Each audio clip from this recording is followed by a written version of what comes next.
Hello again, and welcome back to the Book Dragon's Lair. As always, my name is Ronnie, and I'm the caretaker of the lair. Guys, I think it's finally time we talk about Bury Our Bones in the Midnight Soil by V.E. Schwab. I know, it's been a while in the making, but I wanted to make sure I took my time and did this review justice. Now, there will be a few minor spoilers, and also, spoiler alert, I loved this book. Now, without further ado, let's get into it. So this tale, more than anything else, is about three main things. Those things are hunger, love, and anger, or rage, so to speak. And our three main characters in this tale portray each one of those emotions beautifully, masterfully done, in fact. Now, with that, let's start with our first main character, Sabine. When we meet Sabine, she is a vibrant and curious character, but she buckles at the constraints and expectations of a 1500s Spain world. Now, she knows she's worth more, but of course, during the time, the world doesn't want to hear any of that, unfortunately.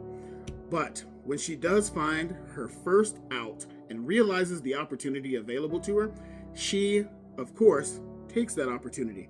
And hey, who can blame her for doing so? That's a really tough draw to really have during that time period. Now, this new power and opportunity, unfortunately, corrupts her almost immediately, and throughout each one of her relationships moving forward, really makes a tragic tale for Sabine. I want to say, I don't really like Sabine, but I do pity her, which is worse. So, with Sabine, you have a lot of choices that drive the narrative. Phenomenal character, whether you love her or not. Now, next on my list is Lottie. Beautiful, unfortunate Lottie. She wants love, and unfortunate for her, the love that she wants is forbidden to her in an 1800s England. The woman that she loves makes a choice to protect her, and this, unfortunately, leads her to falling into the arms of a waiting, hungry Sabine. Now, with that, the choices that Lottie makes are quite suspect, but she didn't know. It's a lot of things that happen with Lottie throughout the book. She plays the victim, and I want to be very clear here. She is a victim. All of these characters are victims. But Lottie makes it her full, wholesale identity, unfortunately. She just wants to be loved, and who doesn't? We all deserve and are worthy to be loved. She's my favorite, but because of that identity and manipulation that's used with that as a survival technique sometimes, it does potentially rub one the wrong way. And lastly on our list is Alice. The modern woman in 2019. Her story is absolutely tragic. She's afraid and truly doesn't deserve what has happened to her. She meets a beautiful woman at a party, Lottie, and the next thing she knows, she's a vampire. In a world where, it's full of science, none of this mystery, vampires don't exist, who is she going to turn to? She didn't seek this out, it found her.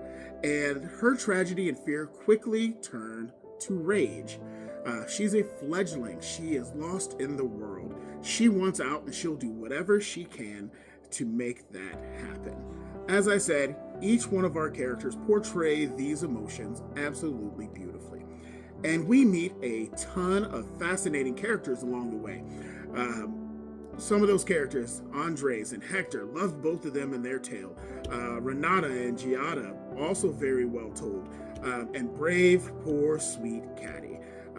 Man, love the characters, love the world building with this. I weep for the tale that is woven here because it's so wonderfully done. Have some conflicts with it, but that's not what this is about. The ending of this book is jarring, but you do see it coming all along the way. You don't even have to look hard to see it, but you're so enraptured with the tale that you don't pay attention to that. You're just going along with the characters. And while you're just as surprised as the main characters in this book on how it ends, you're also resigned along with them to said ending. I love this book.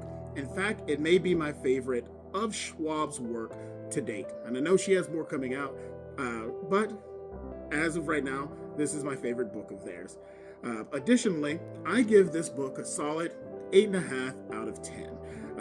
stars, dragon scales. We'll figure out what modicum we're going to use for that. And this ran a little long, but I absolutely love this book. Couldn't gush about it enough, and wanted to share that thought with you. Schwab has easily become one of my must-buy authors, and their next book in the Villains trilogy is coming out, I believe, next year. Could be early 2027. So I need to reread those and get reacquainted as well. So, have you read Bury Our Bones in the Midnight Soil? Is this something you would like to read? What are your thoughts, and who is your favorite character? Let's chat about it down below in the comments. And as always, stay nerdy.